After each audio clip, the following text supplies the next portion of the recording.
relativity, the explanation for gravity is that matter bends space.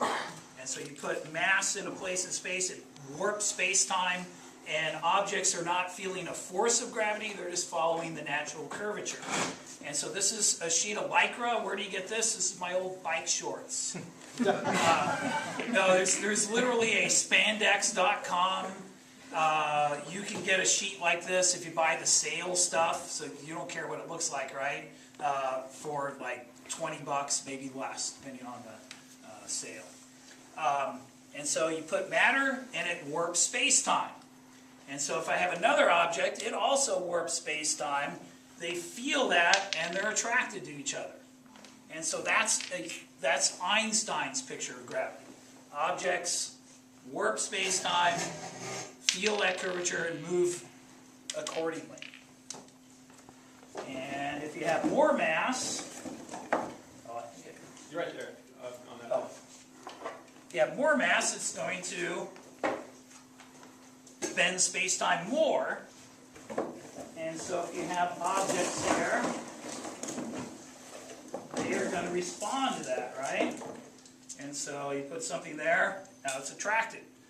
Now, in reality, that big mass would feel the warping of space-time by the marble too, right? It would move a little bit, but we usually ignore that. You know, the Earth makes the sun move a little bit, but it's so small you can ignore it. The moon makes the Earth kind of wobble around a point 3/4 of the way from the center of the Earth. We usually don't account for that when we're looking at satellite motion.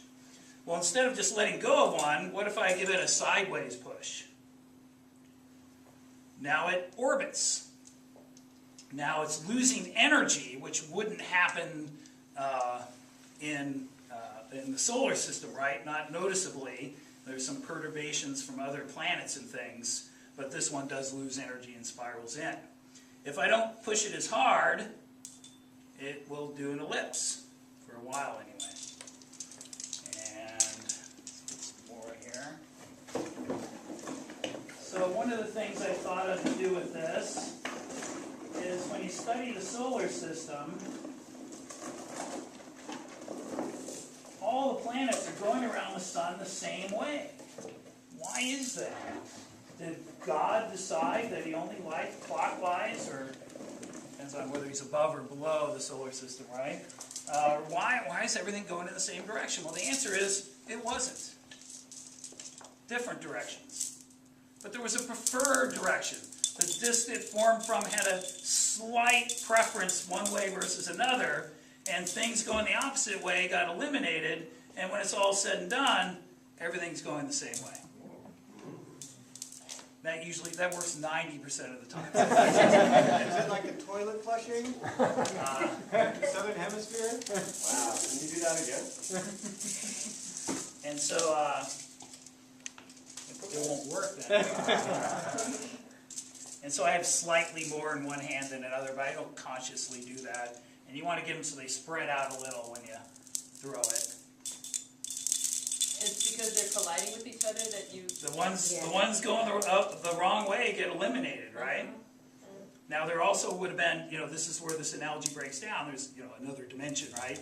But those things that were out of the plane also, that weren't near the preferred plane, also got eliminated. And so that's kind of cool. Now my students use a PHET simulation called My Solar System. And so they've seen all this on the computer. And when we do this during our special relativity unit, they're like, hey, it's just like the computer. That's kind of cool that a stretch sheet of Lycra models things, it's not just like it, but similar to the computer. Now, some things we discovered using this, also had just some larger marbles, might as well put them out, but they bend space-time too, right? And so maybe, you can get one thing to orbit another.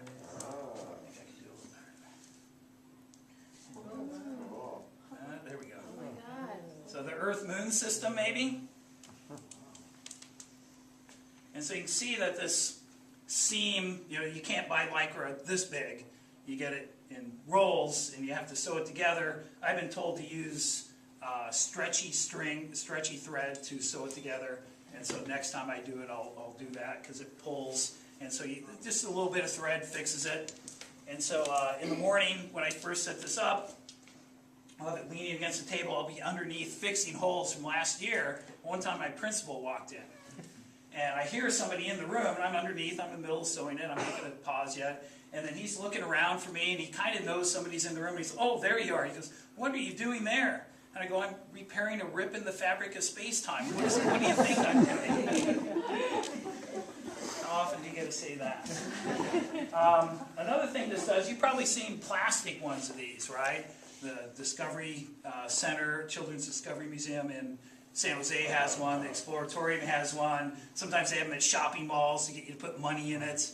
But one thing you can't do with those is put two masses in. And so when we went to the moon, when we first started, we sent our spaceships on what are called free return trajectories. So they would go to the moon. This is hard to get to happen. And they would come back in like a figure eight.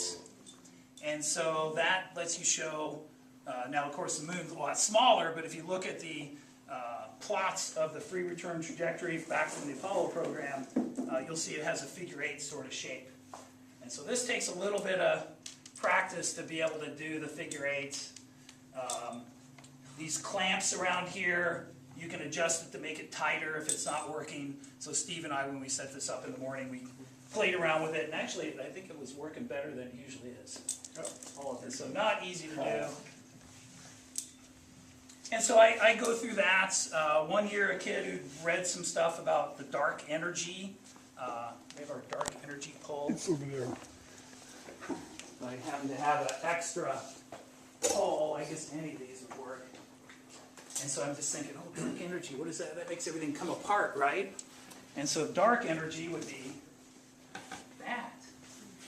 And so stuff goes apart rather than toward it.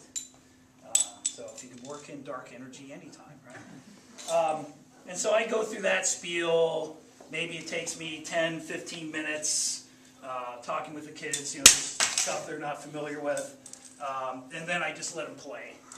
And so that's where we discovered the Earth-Moon thing. Is I just let them play, and they're like, "Mr. Burns, come over here and look." And they were all excited because they discovered that. I said, "Oh yeah, it's got it." Wow. And so there's, then I throw out a few other things so they can try this collected stuff over time. And put out all the marbles. So if you want to try it out, but we probably want to get back to electricity and magnetism. But we want to play, Mr. Burns. So I'd say the whole thing, if you bought all the parts and everything, it's about $100. But one of my favorite days, so you're going to do it Monday, right, Steve? You didn't get to it. But just, you do it once and you'll be hooked. And it will take a little bit of fooling to put it together, but I'll post the plans, and it's not a whole lot of work for. So this is a take-apartable thing, right? It comes apart, all the PVC pipe, wrap it with a bungee cord, stuff the Lycra in that box, and I can carry the whole thing myself. So you want a large diameter, you don't want a small one. This is about the right size. You can get your whole class around it pretty much. Smaller. One problem is reaching. So some of you, I think, would have trouble with that, so you get a student to do it right. One thing you got to watch, though, is some students will think to go underneath to push up, and then while they're underneath, somebody decides to put the big mass down, and they get their space-time warped. And so you just tell them you can't go under. We will get things ourselves. We don't need to do that. Even Einstein has rules. Yeah. And so, is general relativity in the state standards? No. Probably the crowning achievement of science, not in the state standards. Can you fit it in after the STAR test? You bet. You can find some videos. I show them a thing on gravity waves, and then we do this, and that's a day, almost a day on general relativity. But since I don't understand it myself, that's plenty. So let's go back into the room.